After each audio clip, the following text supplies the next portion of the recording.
আজ মুর্শিদাবাদে মুখ্যমন্ত্রী মমতা বন্দ্যোপাধ্যায় দুদিনের সফর। মুর্শিদাবাদে মমতা বন্দ্যোপাধ্যায় বহরমপুর যাবেন। এক গুচ্ছ কর্মসূচি রয়েছে তার, আরো ডিটেল জানাবে আবির রয়েছে আমার সঙ্গে। আবির, এই দুদিনের মুর্শিদাবাদ সফরে মুখ্যমন্ত্রীর কি কি কর্মসূচি থাকছে?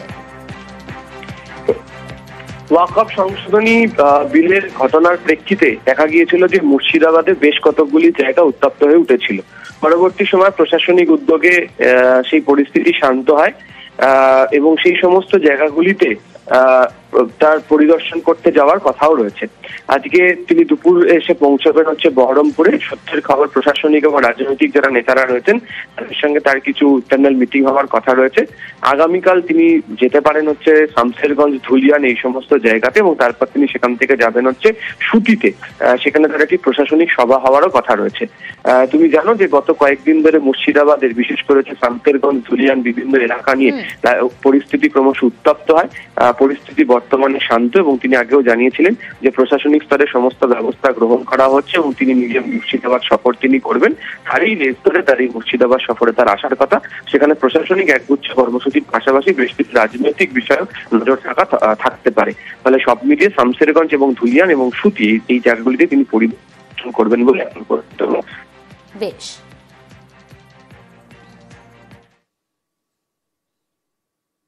মুর্শিদাবাদে অশান্তি পরিস্থিতি খারাপের দিকে গেলে রাষ্ট্রপতি শাসনের সুপারিশ রাজ্যপালের। স্বরাষ্ট্র মন্ত্রকের রিপোর্ট রাজ্যপাল সিভি আনন্দ বোসের। এ নিয়েই তরজায় তৃণমূল ও বিজেপি।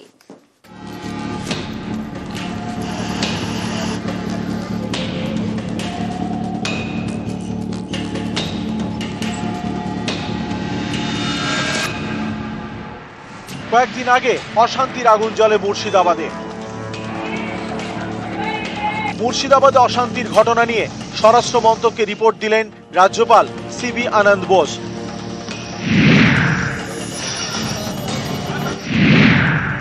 মুর্শিদাবাদের পরিস্থিতি খারাপ হলে 356 ধারা সুপারিশের জারি রাজ্যপালের।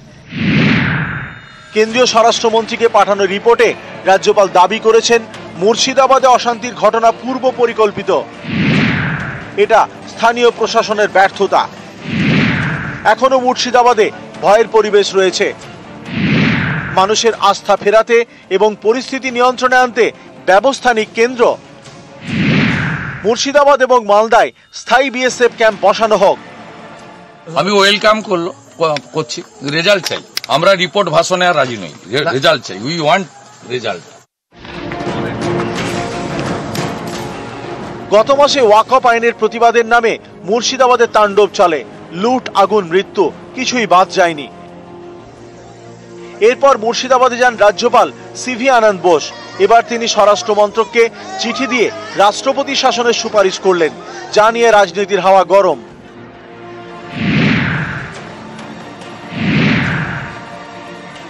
রাজ্যপাল যে রিপোর্ট দিয়েছেন তিনি তার পলিটিক্যাল অ্যাসাইনমেন্ট জনিত কারণে রিপোর্টটা দিয়েছেন। সীমান্তবর্তী এলাকায় সীমান্ত রাখার দায়িত্ব তাদের স্বরাষ্ট্র মন্ত্রকের, বিএসএফ এর, যেটা দেখেন অমিত শাহ। রাজ্যপালের সুপারিশে থাকা উচিত ছিল যে বিএসএফ কে, যারা নিজেদের দায়িত্ব সীমান্ত রেখা থেকে 15 কিলোমিটারের বদলে 50 কিলোমিটার করে নিয়েছে, তাদের সঠিক দায়িত্ব পালন করতে হবে।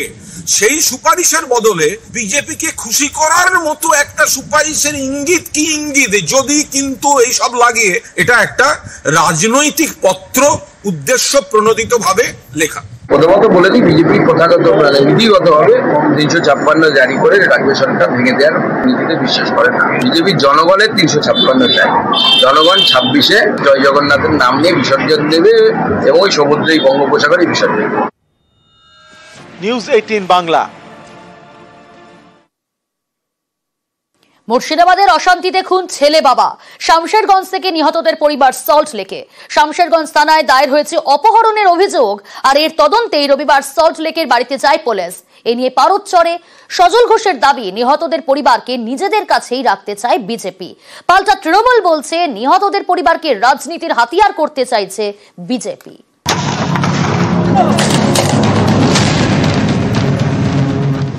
ওয়াকফ আইনের প্রতিবাদের নামে তাণ্ডব। গত মাসে উত্তপ্ত হয় মুর্শিদাবাদের শামশেরগঞ্জ। এখানকার জাফরাবাদে খুন করা হয় হরগোবিন্দ দাস এবং তার ছেলে চন্দন দাসকে। শুরু থেকেই এই ঘটনাকে অস্ত্র করে বিজেপি। মেরুকরণের শান্তিতে কোমর বেঁধে ময়দানে নামে বঙ্গ বিজেপির নেতারা। এবার নিহতদের পরিবারকে নিজেদের কাছে রাখতে চায় পদ্ম শিবির। পুলিশ আজকে এখানে দৌড়ে এলো, কিডন্যাপ হয়েছে, এদের স্টেটমেন্ট নিল, দরজা ভাঙলো, তারপর এসে ওই পুলিশ এদেরকে জিজ্ঞাসাবাদ করেছেন। জিজ্ঞাসাবাদ করার পরেও এরা সন্তুষ্ট হতে পারছে না। আমি নিশ্চিত, আমরা চাই এনাকে আমরা শুভেন্দু বাবুর কাস্টডিতেই আমরা রাখতে চাই, তা না হলে আদৌ নিরাপদ নয় এরা। মুর্শিদাবাদের জাফরাবাদের দাস পরিবার, গত মাসে এই পরিবারের দুজনকে কুপিয়ে খুন করা হয়। সেই পরিবারেরই 6 থেকে 7 জন এখন কলকাতায়। শনিবার থেকে রয়েছেন সল্ট লেকে। কেউ নাই, আমার শাশুড়ি নাই, চন্দন দাসের 3টা ছেলে আছে, স্ত্রী, ওরা কেউ নাই, আমি একা। ওনারা কোথায় গিয়েছেন? কোথায় গিয়েছে বলতে পারবো না। কবে গেছে? কালকে। কেউ কি নিয়ে গেছে? না, কেউ নিয়ে যায়নি। ওরা বলেছে, নিজেই বললো যে ডাক্তারের বাড়ি যাবো না, শাশুড়ি মার শরীরটা অসুস্থ, তো বলছে ডাক্তার দেখাতে যাবে, এটুকুই বলেছে, তাছাড়া বেশি বলতে পারবো না। শনিবার সল্টলেকের বিজে ব্লকের একটি বাড়িতে ছিলেন মুর্শিদাবাদের নিহতদের পরিবার। রবিবার সেখানে গিয়ে তাদের জিজ্ঞাসাবাদ করে পুলিশ। তাদের দাবি, শনিবার শামশেরগঞ্জ থানায় নিহতদের পরিবারকে অপহরণের অভিযোগ দায়ের হয়েছে। তা নিয়ে জিজ্ঞাসাবাদ। পুলিশি জিজ্ঞাসাবাদের পরই ঠিকানা বদল, নিহতদের পরিবারকে বিবি ব্লকের একটি বাড়িতে নিয়ে যান বিজেপি নেতারা।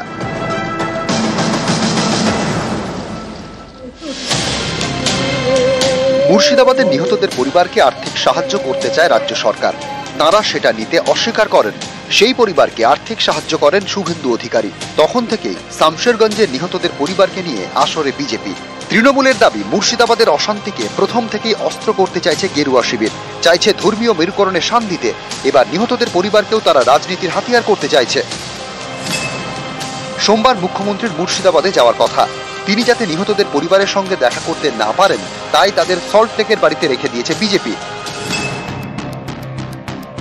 এখানেই শেষ নয়, ঠিক মুখ্যমন্ত্রীর মুর্শিদাবাদ সফরের আগেই এই ইস্যুতে কেন্দ্রকে রিপোর্ট দিয়েছেন রাজ্যপাল।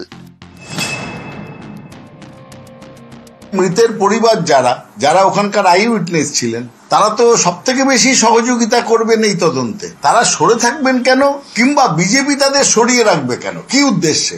আমার প্রশ্ন, বিজেপি কি ভয় পাচ্ছে যে পুলিশ তাদেরকে যদি জিজ্ঞেস করে কারা ছিল, কি হয়েছিল ইত্যাদি, তদন্তে যেটা দরকার, তাহলে বিজেপির কিছু লোকের নাম উঠে আসবে?